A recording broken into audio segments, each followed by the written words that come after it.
Blackmailer एक रोमांचक कथा भाग 3.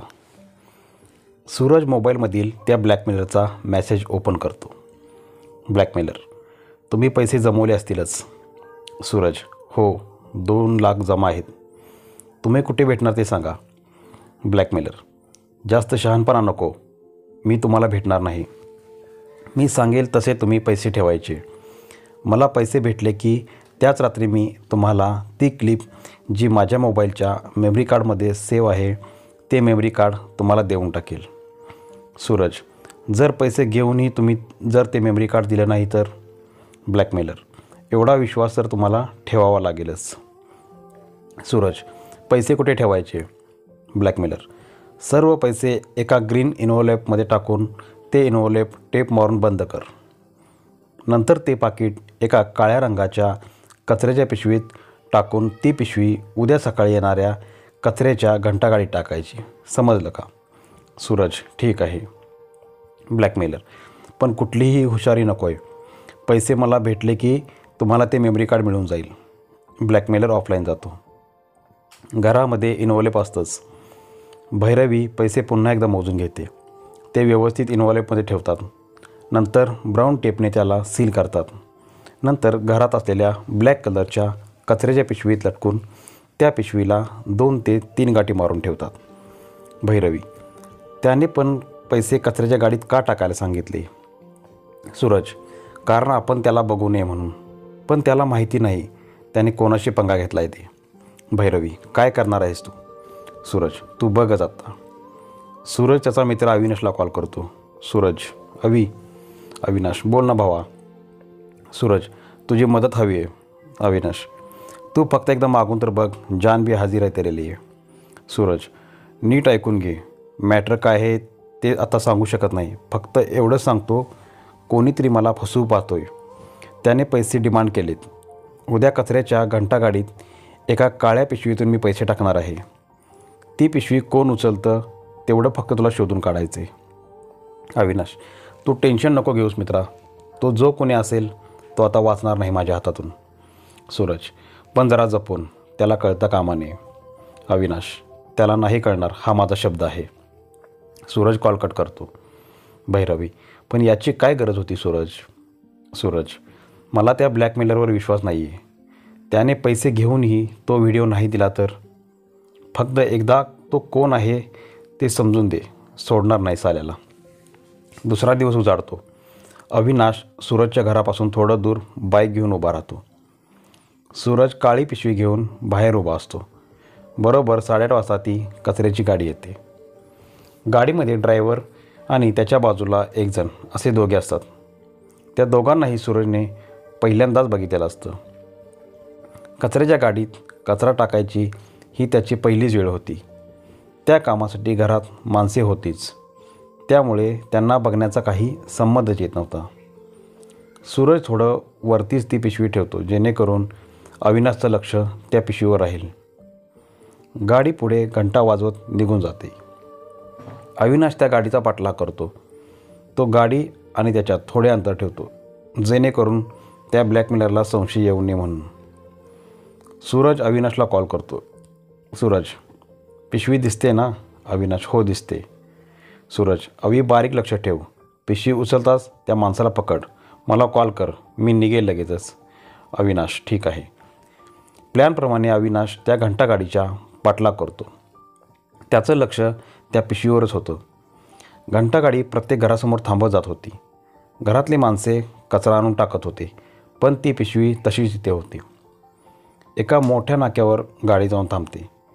खूप जण आता कचरा टाकायला येतात. तो येणाऱ्या जाणाऱ्या प्रत्येकाकडे बारकाईने लक्ष ठेवतो, पण कोणी संशय वाटत नाही त्याला. तो बाईक बंद करून त्या पिशवीकडे बघत राहतो. इतक्यात त्याला एका मैत्रिणीचा कॉल येतो. वेळ आहे म्हणून थोडं बोलून घेऊ, असा विचार करून तो तिच्याशी बोलायला सुरुवात करतो. तो तिच्याशी बोलण्यात इतका रमून जातो की ती घंटागाडी तो नाका सोडून पुढे जाते, तरी याचं लक्ष जात नाही. त्याचं लक्ष जातं जेव्हा त्या गाडीची घंटा वाजण्याचा आवाज येतो. तो बघतो तर समोर ती घंटागाडी गल्लीत वळणार असते. ओ शिट यार, चल मी तुला नंतर कॉल करतो, असं बोलून तो कॉल कट करतो. आणि बाईक स्टार्ट करायला जातो.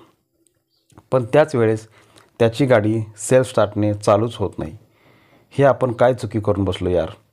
जर त्या माणसाने ती पिशवी उचलली तर? सूरजला काय उत्तर देऊ मी? तो बाईक थोडी हलवून किक मारायला सुरुवात करतो. चालू हो यार. आता त्याला फक्त त्या गाडीच्या घंटेचा आवाज येत होता. गाडी कधीच त्या गल्लीत गेली होती. शेवटी एक जोरात रागात गाडीला किक मारतो आणि गाडी चालू होते. तो वेगात ज्या दिशेने घंटागाडीचा आवाज येतो त्या दिशेने तो जातो. समोर घंटागाडी उभी असते. त्याचं लक्ष त्या जागेवर जातं. त्या जागेवर सूरजने काळी बॅग ठेवलेली असते. बघतो तर ती बॅग नसते तिथे. आता त्याला खूप टेन्शन येतं. तो धावत जातो, गाडी थांबवतो आणि वाकून बघतो तर ती काळी पिशवी थोडी आतमध्ये सरकलेली असते, ज्याच्या जीवात जीव येतो. तो परत पिशवी थोडी वरती सरकून ठेवतो जेणेकरून त्याला लांबूनही बघता येईल. तो त्यांना गाडी चालवायला सांगतो. आता यावेळेस मात्र तो त्या पिशवीवरून नजर हटवत नाही, अगदी शेवटीपर्यंत. ती कचऱ्याची गाडी सर्वीकडून कचरा घेऊन डम्पिंग ग्राउंडवर जाऊन कचरा टाकते. तरीसुद्धा ती पिशवी तशीच असते तिथे. अविनाश सूरजला कॉल करतो. अविनाश, अरे कोणी नाही उचलली रे ती पिशवी. आता मी डम्पिंग ग्राउंडवर आहे. ती पिशवी अजूनही तशीच आहे. सूरज, काय बोलतोस यार?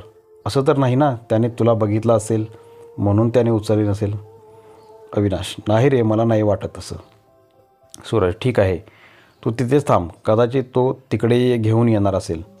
अविनाश, मी आहे इकडेच, कोणी आला तर सांगतोच. सूरज, थँक्स बाबा. भैरवी आणि सूरज दोघेही सूरजच्या घरी असतात. त्यांना अजून कळलेलं नसतं की त्या ब्लॅकमेलरने पैसे का घेतले नव्हते अजून. अविनाश तिकडे डम्पिंग ग्राउंडवर असतो त्या ब्लॅकमेलरची वाट बघत. बरोबर रात्री 8 वाजता त्या ब्लॅकमेलरचा मॅसेज येतो. ब्लॅकमेलर, हुशार आहेत तुम्ही. त्याचा मॅसेज वाचून दोघांनाही काही कळत नाही. सूरज, काय झालं? तुम्ही सांगितलं तसे पैसे सकाळी घंटागाडीत ठेवले होते मी.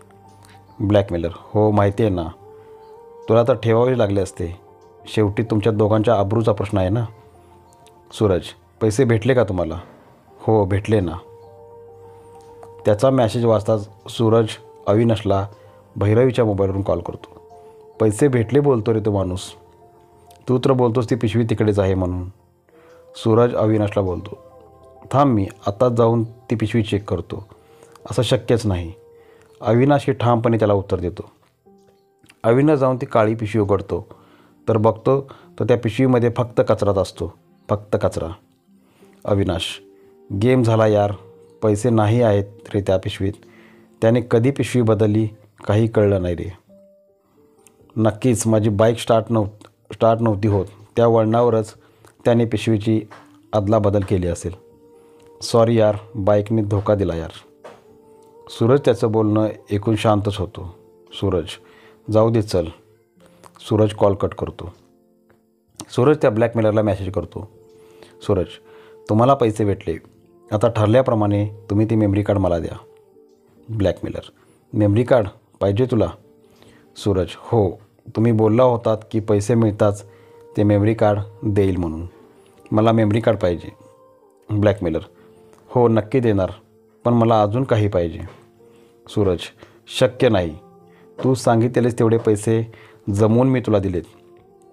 आता अजून पैसे देणे जमणार नाही. ब्लॅकमेलर, पैसे कोणाला हवेत? सूरज, मग आता काय पाहिजे तुला? नंतर जो मॅसेज आला तो वाचून तर सूरज आणि भैरवी दोघेही भीतीने घाबरून गेले. ब्लॅकमेलर, ती क्लिप सारखी बघून मला भैरवीचं सौंदर्य खूप आवडले. कसली सेक्सी आहे रे ती. बस, जास्त नाही. 3 तास मला तिच्याबरोबर घालवायचे आहेत. फक्त ती आणि मी. 5 दिवस देतो तुम्हाला विचार करायला आणि मनाची तयारी करायला. आज सोमवार आहे ना. आता मॅसेज डायरेक्ट शनिवारी रात्री 18 वाजता करेल. निर्णय माझ्या बाजूने असला तर ठीक, नाहीतर मी काय करेल ते सांगायला तर नकोच तुला. क्रमश. या पुढील कथा आपल्याला पुढच्या भागात ऐकायला मिळेल. धन्यवाद मित्रांनो.